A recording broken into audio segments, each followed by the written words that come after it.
Welcome, everyone. We're so glad that you're with us for this session today.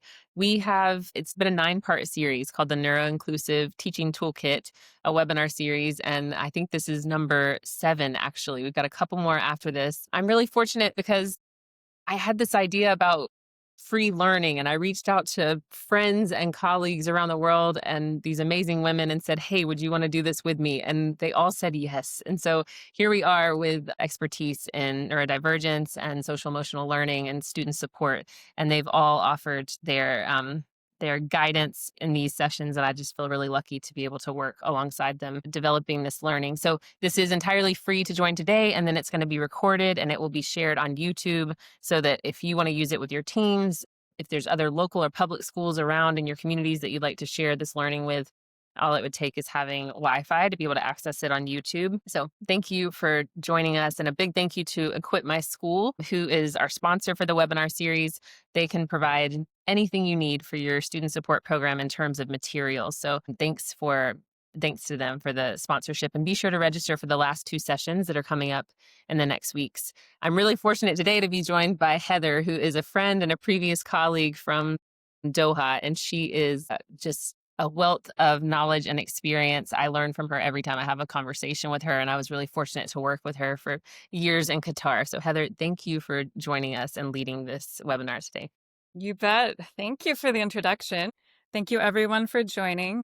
Like I said, I can't see the chat while I'm presenting my screen, but I'm going to pop in and out a few times so I can have a look at it, because I have a few chat activities for us to do today. So if you're here today, you're here to learn about neurodiversity-affirming strategies for ADHD. So please feel free to use the chat anytime. Lauren's going to monitor that, and she'll stop me if there's any questions that come up during the webinar. We're going to do a few waterfall activities in the chat, because that's one of our only interactive platforms on here. So what I mean by waterfall is that when I ask you a question, you are going to type it, but you're not going to send it right away. You're going to hold it for a minute, and then we're all going to send together. So you're going to get a waterfall of responses all at once. And my goal for today is to help you learn more about the neurodiversity paradigm, get some clarity or maybe new understandings about ADHD and executive functioning. And I'm hoping that you come away from here with at least 5 concrete new strategies to think about or try as early as tomorrow if you're a teacher in your classroom. Just so you know, at the end of the presentation, Lauren was going to put 2 links in the chat. One is just a summary page of some of the things we discussed. So it's just a little crib note version for you that I've already created for you. And there's going to be another tool that you can use, an easy to use guide. So wait for those. We'll share those at the end. But just so you know, you're going to have some concrete resources at the end of this. Okay, just a little bit about me. Currently, I am the Director of Student Support and Educational Psychologist at the Overseas School of Colombo in Sri Lanka. So you can see me there in Sri Lanka with one of my street dogs. I've been working in educational psychology, student support, and mental health for over 15 years now, in multiple contexts and in multiple continents. I'm currently completing my doctorate of psychology and clinical psychology from California Southern University. And my dissertation is about neurodiversity affirming and multicultural perspectives on girls with ADHD. So when Lauren asked me to join this webinar series, and I was kind of like, well, what do you want me to talk about? I thought, oh, maybe I can just kind of do something that I'm really passionate about. So that's how we got to this topic.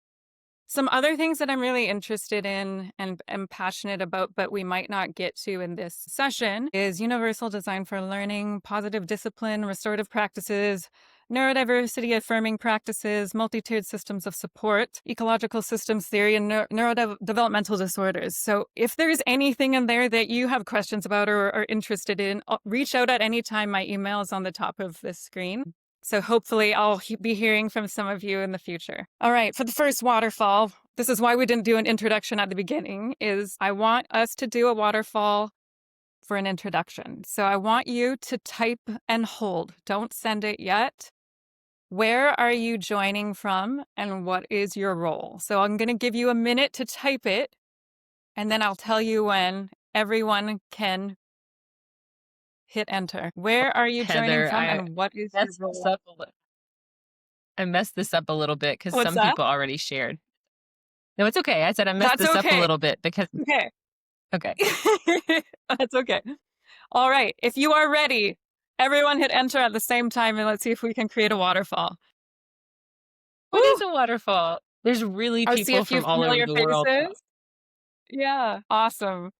So this is just to make chat rooms a little more engaging. Again, this is a tool you could use yourself for if you're ever doing anything online with your students. It just adds a little novelty to the chat, right? So welcome everybody. Welcome to familiar faces and to people that I hope to meet in the future as well. Yeah. All right, I'm going to go back to my presentation. So thank you for the first waterfall. I wanted just to introduce briefly, or not introduce, I know most of you have been part of other parts of this webinar series, and we've talked about neurodiversity a lot, but just because there's lots of different vocabulary around this, I just wanted to talk about just a common meaning for what neurodiversity, neurodivergence, neurotypical means, so that when we use it, we are using accurate terms and we're being respectful for those who are neurodivergent. So, thinking about neurodiversity, what it really means is just brain diversity. That's a very basic sort of definition of that. We hear the term neurodivergent when we're referring to individuals that have brain differences outside of typical development. So, again, you often hear the words typical, normal, and we try to get away from those, but that's where neurodiversity, neurodivergent, and neurotypical come from. So when we think about people being neurodivergent and different, we want to shift it away from pathological stance and just think of it as a difference, not a deficiency. So the analogy that I shared here is just thinking about neurodiversity as being the forest, and within that, there's very different types of trees, which is all of the neurodivergence. It's a natural phenomenon in our environment. So historically, the old way of thinking about neurodivergence was from a medical or deficit model. So that's where it's a problem we have to fix. It's a disorder we have to treat. We have to make someone normal. We have to have them conform to what a typical person would do, think, behave, right? So you might hear someone from that perspective talking about a student by saying they can't sit still. How do we make them stop? There's something wrong with them. How do we make them stop? How do we change them? How can they be more like everybody else? So I want you to think a little bit about how schools were designed. Historically, schools were designed for one brain type. We sit at a desk. We're all very quiet. We focus for a long time. We don't move. We don't ask to go to the bathroom, especially if it's right after recess.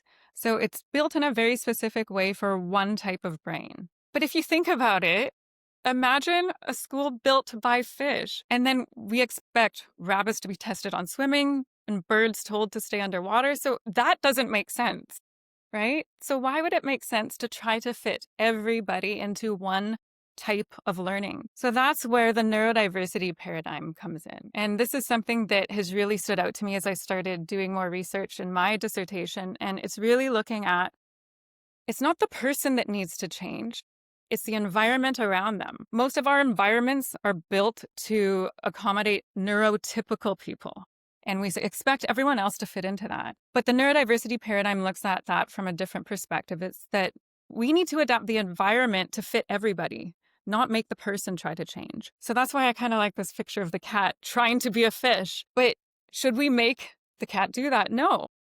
We should just change what they're required to do. So someone from this perspective might say, well, the student needs lots of movement. How can we support that? Instead of how do we make them sit still, right? So that was a little bit about the neurodiversity paradigm, which is what's going to be the foundation when we think about neurodiversity affirming approaches. And we know that ADHD is a type of neurodivergence. So I know that none of you signed up to have a neuroscience webinar, so I'm not going to get into detail, but I just wanted to highlight some of the brain differences that happen in people with ADHD. So I don't know if any of you, I know if any of you are joining from my school, you might have seen the analogy of the brain in the palm of your hand, where this is the brain stem, This is the interior brain structures, and this is the prefrontal cortex here, which is sort of the brain's project manager. It's where all of our higher level functioning happens: reasoning, logic, executive functions.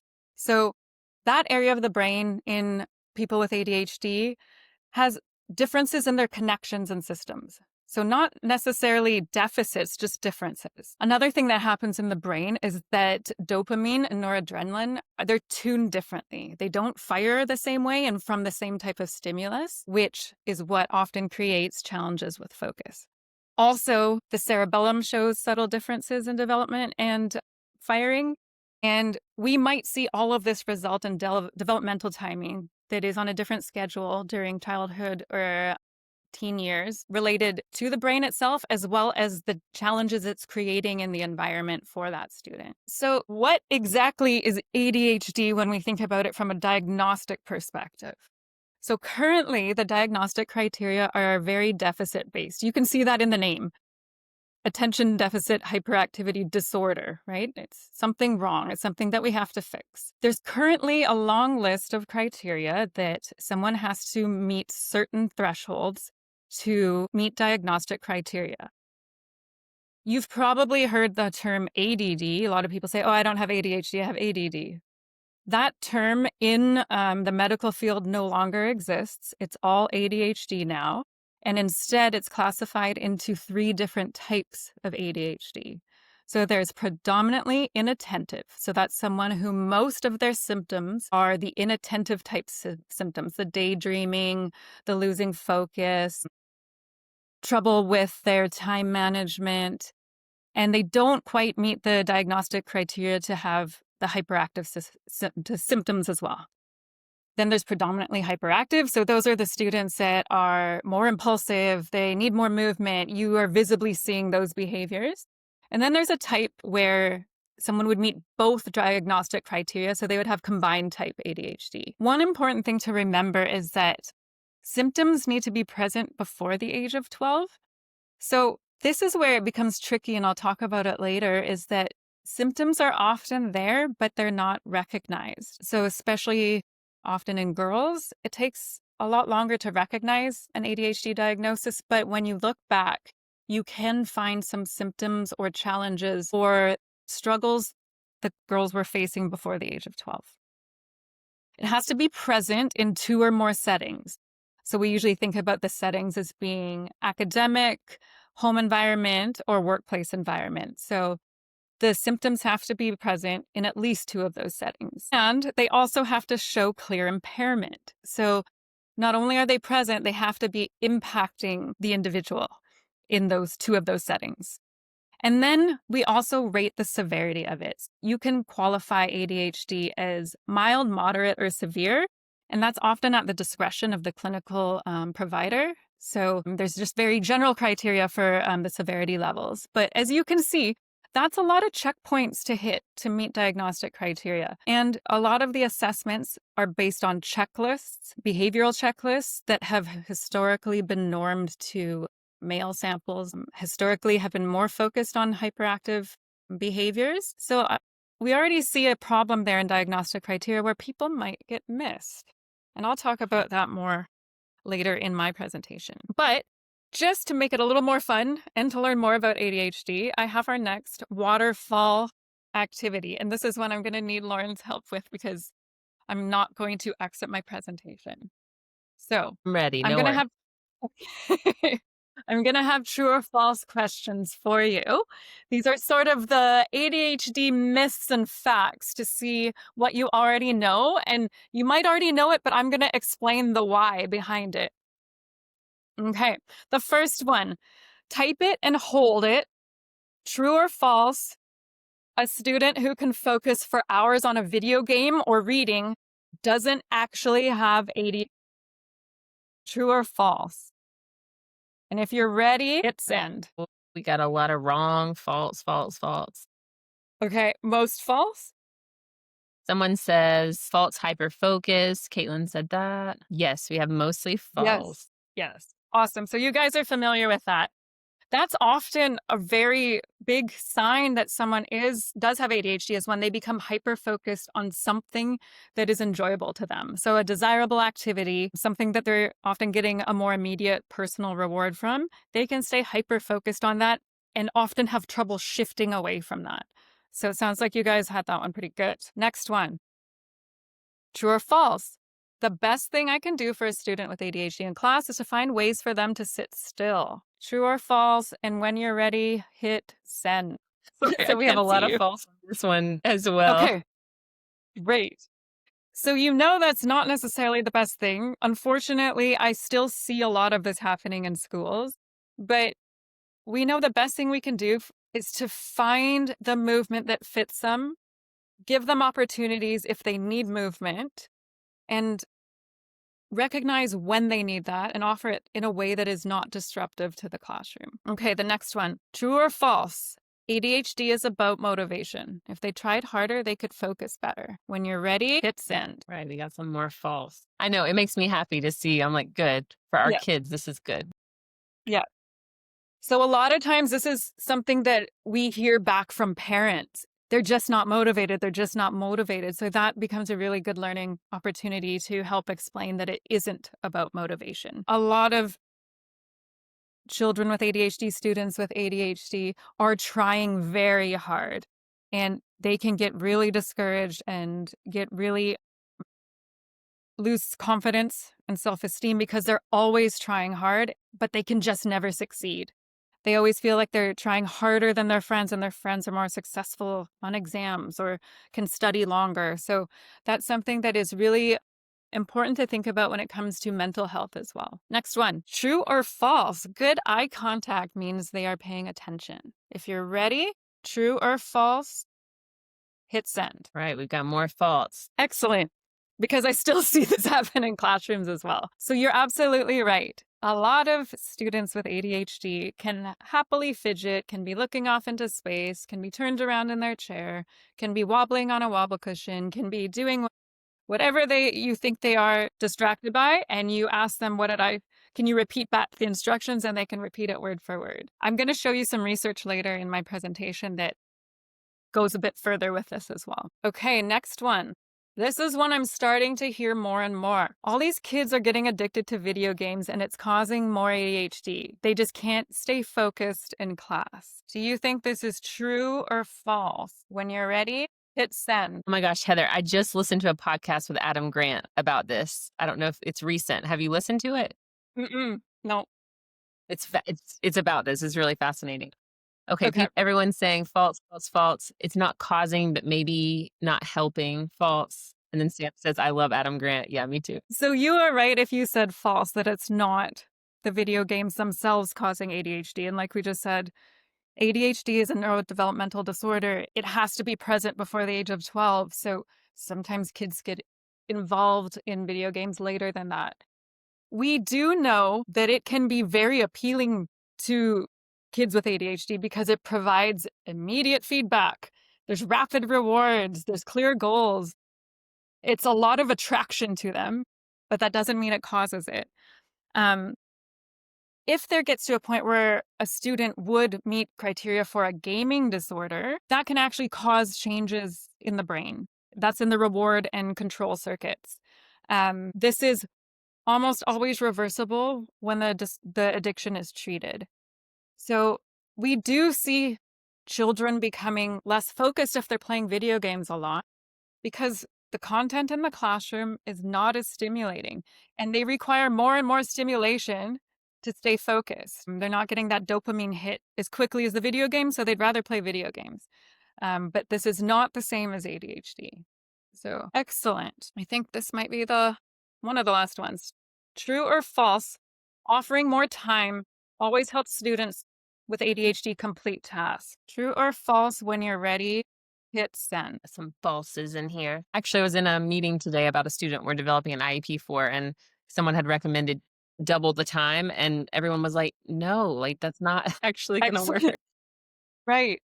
So this is the interesting part. If you are familiar, if you're someone that deals with IEPs, ILPs in your role, if you see them as a teacher, Almost exclusively an accommodation listed on there will be 25% extra time to complete assessments, extra time, extra time. This can help some students with ADHD if there have been other strategies that helps prepare them for the tasks. But a lot of times offering more time just makes them feel more overwhelmed because it comes to they don't know where to start. They're looking at the whole task and they don't have the skill yet to break it down themselves. They need help with that. So just offering more time, they just get more time to feel overwhelmed. So that's not always something that is going to be helpful. It will be helpful for some students when they have the other skills to help them initiate the task, break down the task, or you provide them with those strategies. All right, one more, I think. True or false? Neat work and tidy materials means ADHD isn't impacting school. When you're ready, hit send. Right. We have a waterfall of F's, Heather. Okay, that's good because sometimes it's invisible, right? The impacts of ADHD. And one of the most noteworthy symptoms is the student that has never comes to class prepared, is always losing materials, everything, their desk is a mess, their locker is a mess. They open their backpack and 100 papers fall out of it. Well, that's a pretty visible sign, but there are a lot of students with ADHD who are keeping it together as much as they can, and they're really working on keeping things neat and tidy and keeping things in order, and it's taking a lot of cognitive load to do that. It can start to feel overwhelming. It can start to impact their well-being, can make them anxious. So just because those aren't visible symptoms doesn't mean there isn't something going on under the surface. I'm glad you all have a really good foundational knowledge in ADHD and what is helpful. The next thing that I just wanted to touch on, because this is really what's going to connect to strategies, and the thing that we see the most challenges with in the school setting are executive functioning skills for students with ADHD. And it's not that they don't have any executive functioning skills, they just have differences. So there might be variation and it looks differently for everybody. So these are all the skills, like I said, that are sort of regulated in the prefrontal cortex, our brain's project manager. So you might see challenges with starting tasks, knowing where to start, sitting there and just staring at their page after you've walked away and come back 5 minutes later and they haven't made any more progress. Remembering instructions, their working memory, holding that information ready to use in their short-term working memory. They catch the first piece of instructions, but they miss the next three. Their ability to filter and inhibit, that might be external stimuli, what they can filter and hold their attention on, and even the behaviors they can inhibit. So they might show impulsive behaviors and realize once they did them, like, oops, I know that was wrong, but I just felt like there was no way to catch myself before I did that. Flexible thinking and shifting. So that's where if something out of the routine changes, they might have trouble adjusting to it, or they might have trouble shifting focus or tasks when they're highly engaged in something. Just they're really engaged in that art project, and you've said 10 times, bell's going to ring in 1 minute, bell's going to ring in 30 seconds, you got to clean up, and they just won't put the pencil down. So that's where that shift impairment comes in. Time management is often a big one and often one parents complain the most about. They can never get out of the house on time in the morning. They're always late. We're always waiting for them. There's a time blindness where they often struggle to estimate how long something will take, how long it will take them to complete it, how long it will take to get from one place to another, which looks like they're often tardy.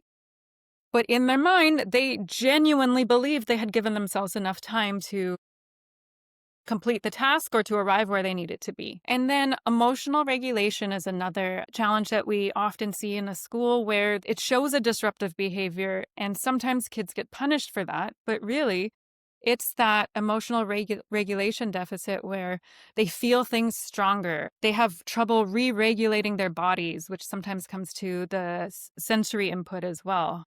So those are things that often show up in the school setting and are easier to see. But there are other times in the school setting where there's children with ADHD that we often miss. And I'm going to talk about two of those areas just briefly. I could go on for a whole webinar about this, but I'll keep it brief today. So, girls with ADHD. This is a group that is often missed because they often show more inattentive type symptoms. And it's not the challenging behaviors that come out.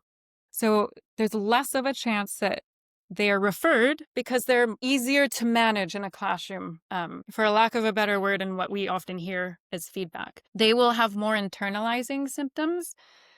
Their girls are often much better at masking and camouflaging and finding strategies that help them manage their own challenges and symptoms and fit in better and not make themselves as noticeable, which in turn often leads to more internalizing symptoms like anxiety, depression, low self-esteem, frustration. So these are girls that often their first diagnosis is an anxiety disorder or it's depression. And then it's not till years later, once they start learning more about themselves and doing their own research, they realize, oh, actually, I think I've had ADHD. And these were just secondary symptoms of ADHD. So often girls get that later diagnosis, or they get a wrong diagnosis first, and then things still aren't improving. And then they realize later that they have ADHD. So I have a plethora of research about this that if you're interested in more about this, please reach out because this is one of my areas of passion. Another area, because I know most of you are international educators and you are working with students, families, colleagues from varying different backgrounds, cultural beliefs, language backgrounds. So often there's a misunderstanding between language development and the executive functioning load that presents as inattentive or disruptive symptoms. So it can go both ways. Sometimes we have a student who might be acquiring the academic language, and because they are not acquiring that language as quickly as we think they are, they actually aren't really sure what's going on in class. They're not given the tools and the strategies to access the curriculum. They're sitting in a class listening to a language that they're not familiar with, and so they drift off. Or if some of the younger students actually just get up and walk around and don't sit in their place because they don't know the expectations. They're not following the routines because of the language barrier. So sometimes we get referrals for students that they have attention problems, and we really have to look, well, is it attention or is it the language? And what do we need to do to support their ability to access the content and the curriculum? On the other hand, students who are linguistically diverse that do have ADHD, a lot of times we miss that because we say, no, it's just the language that's causing those symptoms. So that's where we really need a team of educators and experts to really dig into what is the root cause of those symptoms that we might be seeing. Another thing that you probably are familiar with working in the international school world is different cultural beliefs on neurodiversity, different gender expectations on how boys and girls should behave, stigma around a neurodevelopmental disorder, a mental health disorder, or anything that might be shameful, and different knowledge and access to resources in the community or from the home country, or they've left somewhere where they were getting good support, moved to a country where the resources aren't available. So any type of therapeutic intervention gets interrupted. So there's a lot of pieces around culture and language that can significantly impact the recognition, referral, support for students with ADHD.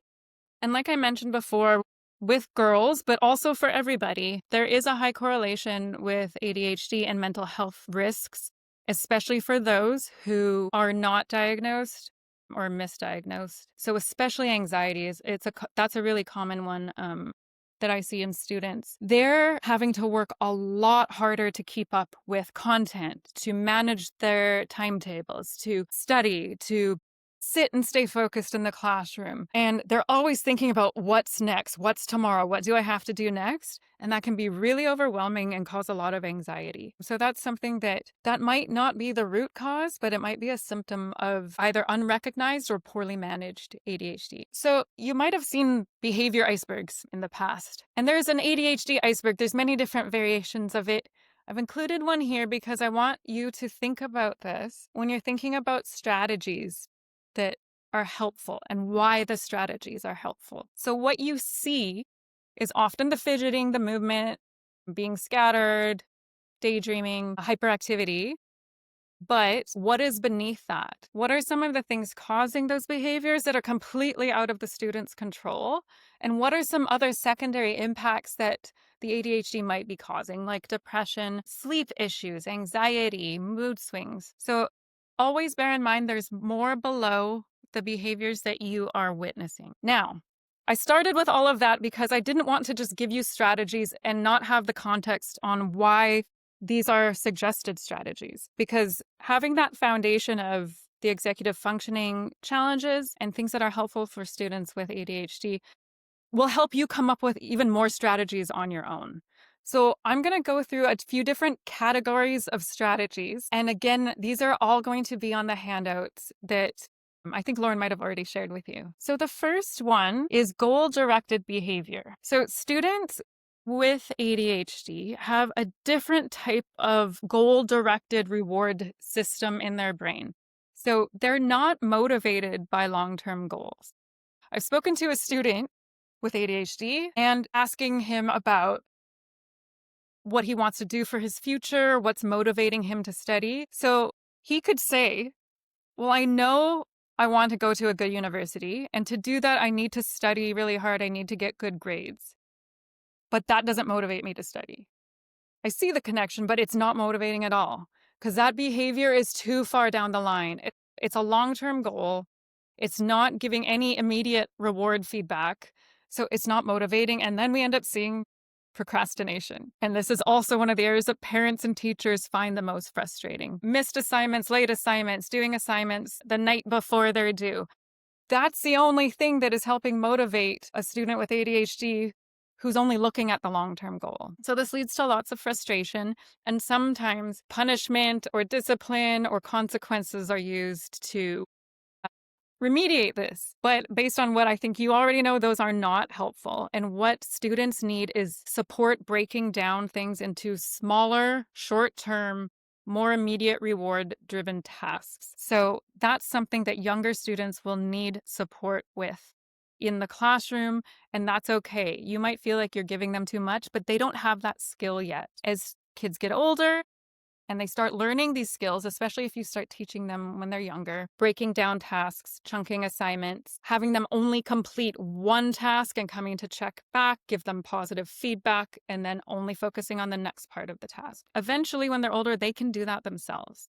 But they're not just going to start doing it very easily if they're not taught those strategies. So that's something that you can do in many different ways in the classroom. And I've given even more examples on your cheat sheet that Lauren has shared. Another thing to keep in mind when you're working with students with ADHD is the cognitive load that is required for them to be successful in the classroom and keep it together all day at school and to manage all of the things that are going on in a lesson. So the more executive functions that are needed to engage with a lesson, the higher the cognitive load, which is making it really difficult for that student with ADHD. Younger students sometimes end up having meltdowns. Older students might just end up giving up, zoning out, getting discouraged. So one way to think about reducing cognitive load is that you need to think about how you can remove at least one of the executive functioning skills they need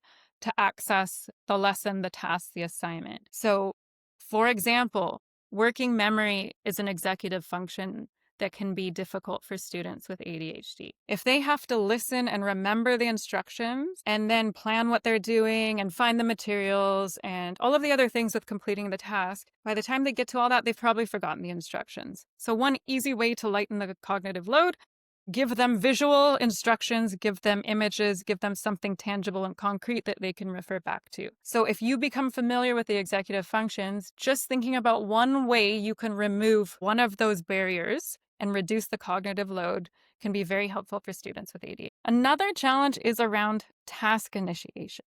So these are the students that don't know where to start because often they look at the whole task and feel absolutely overwhelmed.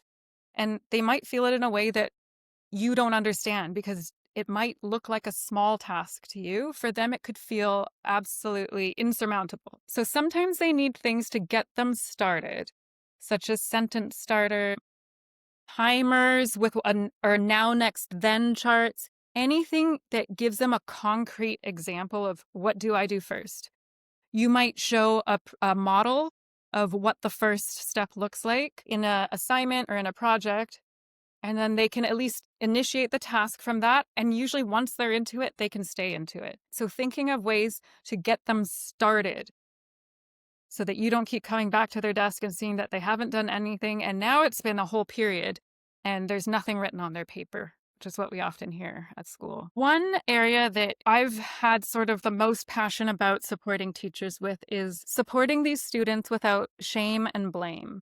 And a lot of times that comes to rethinking how you provide redirection. And I've seen this a lot in different classes for students of all different ages. Even when teachers think they're doing the right thing and are doing it with the best intentions, if you can imagine a student that for almost every class, multiple times a class with every teacher, they're constantly hearing their name or just get back on task, or a tap on the shoulder, or something is always coming at them. That can feel really frustrating. I've had students break down and say, I just feel like I can never do anything right. I'm always being told that I'm doing something wrong. And that was not the teacher's intent. I've even witnessed that, where a teacher was genuinely trying to provide redirection for a student in a discreet way, but it was just that one point that the student had heard it enough all day from multiple teachers. And she said, like, there's something wrong with me. I'm just never good enough. I'm always in trouble. I'm always doing something wrong. So that's why we want to think about how we can provide that redirection without feelings of shame. Another thing that causes shame is sitting them down in front of you after maybe a particularly challenging lesson and asking why. Why weren't you paying attention? Why were you so distracted today? Why couldn't you sit still today? Well, the why they probably don't know, and they might have been trying their best not to be disruptive. So things that are very helpful for this is in private, before class, after class, at the beginning of the week, a time where you can just have with them, having a conversation and saying, I notice sometimes in class it's really hard for you to stay focused, especially when we're doing writing tasks. Do you think we can come up with an agreed upon signal, something discreet, that if I notice that you just need a reminder to get back on your task, it would be okay if I did that? So you would decide together what that is, something they'd feel comfortable with. And it could be discreet. If you need to have a conversation, it's always good to have it away from peers. And often using other strategies to help redirect the whole class, and I've seen some teachers do an amazing job with this, is when you're giving lessons, you're constantly calling out different names, not for them to give an answer, but just be like, right, Bob, right, Dave, and use everyone's name. So it's redirecting everyone towards you. It's not singling one person out. So that helps everybody, but it really helps the student with ADHD. And the one thing that is the most important is to show genuine care and interest, because that's where they will know that they're not getting in trouble.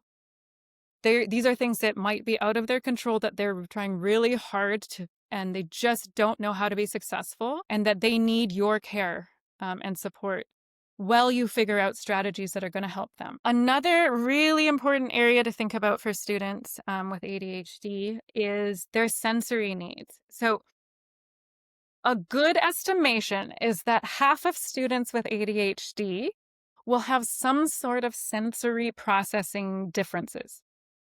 So that might be they're overly stimulated by different things like light or sound. They're often needing sensory feedback, so feelings on the body to feel regulated, fidgeting, moving. I know that we've seen that in our classrooms, and sometimes we wonder what's the best way to support these students. There are many different ways to think about their sensory needs, and every student's going to be different. So it might be the strategic seating where you know they get distracted from the noise of the air conditioner, so you seat them away from that. Or if they're always looking out the window, anytime a bird flies by, you have them face the other way when they're working. Fidgets are something that I feel like there's a love-hate relationship with teachers, because often they're not used in a strategic way. So introducing fidgets to a class can often go really poorly.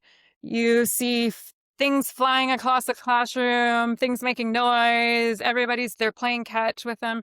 And that's not the right way to introduce fidgets into a classroom. A really good way to do that is before you introduce any fidgets, and it's something you can do with your whole class, not just the student or the students with ADHD, is talk about why you're introducing fidgets, come up with essential agreements together around how they will be used and what will happen if they're being used inappropriately, so that they know ahead of time, if I'm not using this the right way, the teacher's going to come and just put it back or give me a break from it. So those are really important things to do before you introduce fidgets. And you can introduce fidgets that are less distracting to others. So sometimes putting a Velcro strip underneath the desks so that they can just move their fingers along that different tactile feeling. The rubber bands around the legs of chairs so they can just kind of bounce their feet. I know you've probably seen the wobble cushions or the wiggle stools. We have a lot of those in our classrooms. Some students like chewing on things. Sometimes they will find a thing themselves like their water bottle or a pencil. Sometimes we can introduce a mouth fidget, so it just looks like a regular necklace, and when they need to use it, they discreetly just put it in their mouth.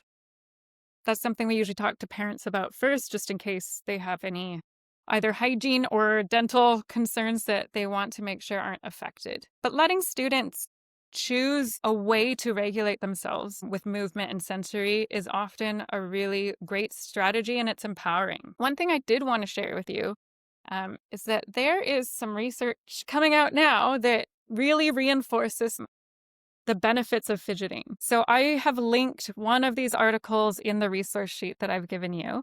And so there's a collaboration between researchers at Auckland Bioengineering Institute and the Matai Medical Research Institute. And they have done a lot of functional MRIs that show the ADHD brain, when fidgeting, is firing up those prefrontal cortex areas that are important for those executive functions and focus, similar to the brain of a neurotypical individual. So they have also seen that neurotypical individuals that fidget get some rewards from fidgeting in varying levels, but those with ADHD get that really concrete firing in the prefrontal cortex that helps them with focus. So this is really promising research to show the evidence behind the fidgeting, because I know in the past there's been some controversy around that. And the last strategy that I wanted to touch on, because I feel like as international educators, you've had a lot of exposure and probably workshops and trainings around universal design for learning differentiation, and something that we've recently been looking at our school is coaching from the back of the class, which we've adapted to teaching from the back of the class. So that's the idea that when you do something that is helpful for one person, it's probably going to be helpful for almost everybody. And what we want to do is flip that idea that the problem is in the child and change that to, well, there's a problem in the environment, or there's a problem in the lesson design that I can change for everybody. And it's especially going to be really helpful for those students with ADHD. If you think about your lessons and assignments and tasks from a UDL lens, that should manage a lot of the challenges that students with ADHD face. You might still need to do additional differentiation, but that will free up your resources to be able to do that for the students who truly need it. So a few things to think about that would incorporate these ideas is having students write down ideas or write to record their learning instead of just reading. There will be more retention, they're more engaged, there's more movement involved in that. It's less passive, talking over listening.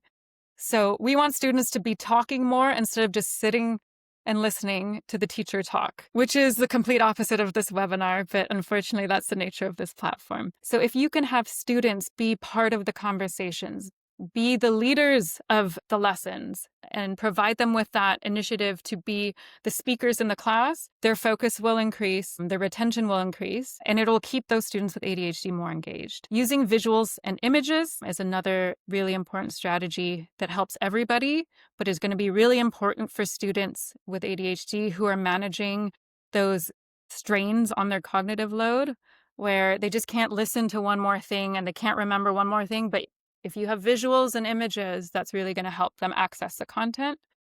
Shorter versus over longer tasks, breaking things down into shorter tasks, giving breaks in between. Movement. Movement is great for everyone in the classroom. So that's something that if you integrate into your day, it's going to help everybody. It's really going to help the students with ADHD. And they might still need one additional movement break more than the other students.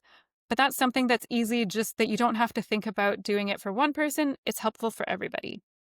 And the more novelty you can integrate into your tasks and lessons, the more you're going to keep the ADHD student engaged because they're getting then that firing of the dopamine, which is going to help them focus. So those are very general strategies with some concrete examples that are also going to be shared with you on these 2 documents. So I think Lauren put these in the chat at the beginning of the webinar. I'm sure she will kindly put them in again. Awesome. So like I said, the first one is just sort of cliff notes of the strategies we talked about and reviewed. And the second one is an easy to use guide. So it took the 6 areas that we looked at. It gives you something that you can try as early as tomorrow. If you pick one thing and try it for a week and then see what else you can add. So it really easily breaks it down to what can I do tomorrow and then what can I do as I keep going to help the students in my classroom that might need that extra support. So again, your students with ADHD, but it will help everybody. All right. So I'm going to give the last waterfall and then I'm going to exit out of my presentation so that I can see the chat. So I want you to think about, for our exit ticket today, what is one takeaway you have from this webinar? So maybe something that you're thinking about in a different way, or an idea that you came up with based on what you heard today, or maybe one concrete fact that you didn't know before. Don't send it yet. We're going to waterfall it. So one takeaway that you have from this webinar. All right. When you are ready, no, I'll give you more time. Sorry. I think this one needs a little more time. Not yet. Yeah. Okay. Take one more minute, and when you are ready with your one takeaway from this webinar, hit send.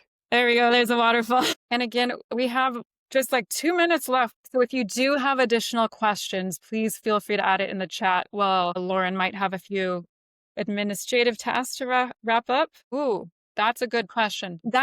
I'm guessing that they have been diagnosed and they're aware of their challenges, but are struggling in the work environment. Okay. Wow.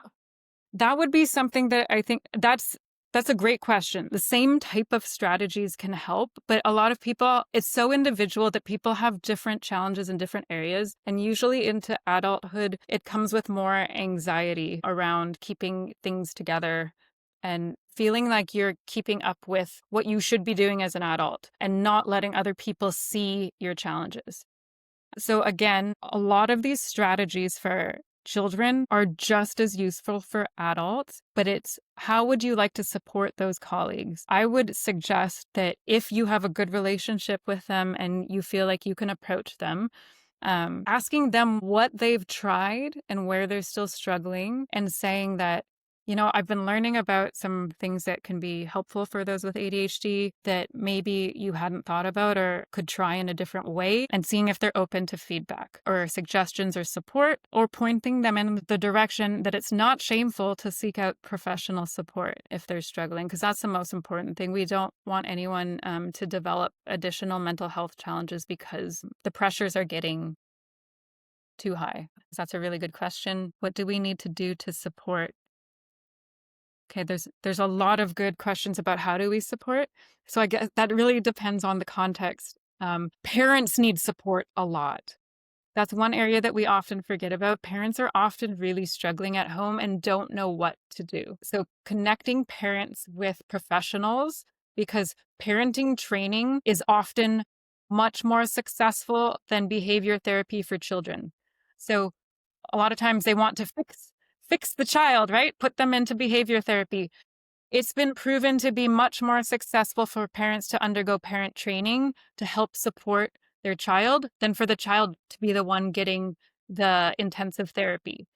Not saying they might not need that at some point, but parents need help. So connecting parents with resources is a huge part of helping the child. Yeah. And I completely understand that in some international contexts, that's hard to access those services. Luckily, there's a lot of good online services now, and there's a lot of specific programs for parent training for having for children with ADHD. So any questions you might have further about that, always feel free to reach out. And I can share resources that I have that your families might be able to access online as well. Yes. Awesome. Yeah. Yeah. Yeah. Yeah. Okay. Well, it was an honor to be part of this. I hope it's shifted some thinking or perspectives, because when I initially got into this research, it definitely had me making a lot of shifts in how I approach this. So I hope that it was helpful for you. And I hope that I come across some of you in the future in different settings, different contexts in the international school world. So thank you so much.